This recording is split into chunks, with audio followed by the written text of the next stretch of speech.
Bonjour et bienvenue à notre revue financière quotidienne du lundi. Voici ce qui fait la une sur les marchés aujourd'hui.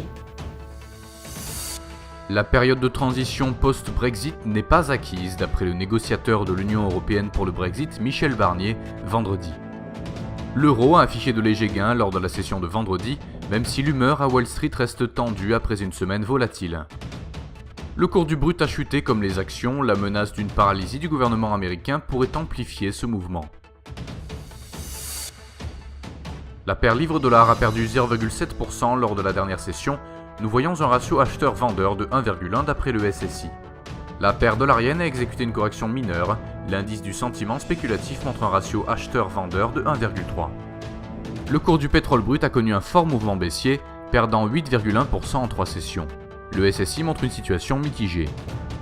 Le cours de l'or s'est déprécié de 0,2% lors de la dernière session. Nous voyons un ratio acheteur-vendeur de 1,4 d'après le SSI. La déclaration budgétaire mensuelle aux États-Unis sera publiée à 19h GMT, l'indice des prix d'achat des entreprises nationales au Japon à 23h50 GMT, l'enchère des obligations à 3 mois aux États-Unis à 16h30 GMT, l'enchère des obligations à 6 mois aux États-Unis à 16h30 GMT, l'indice des prix à la consommation en Suisse à 8h GMT et le discours de l'assistant du gouverneur de la RBA Ellis pour l'Australie à 21h50 GMT. Nous espérons que vous avez apprécié nos perspectives marché de ce lundi. Nous vous souhaitons au nom de toute l'équipe une journée productive sur les marchés. N'oubliez pas de vous connecter demain matin pour retrouver les dernières nouvelles et événements des marchés financiers.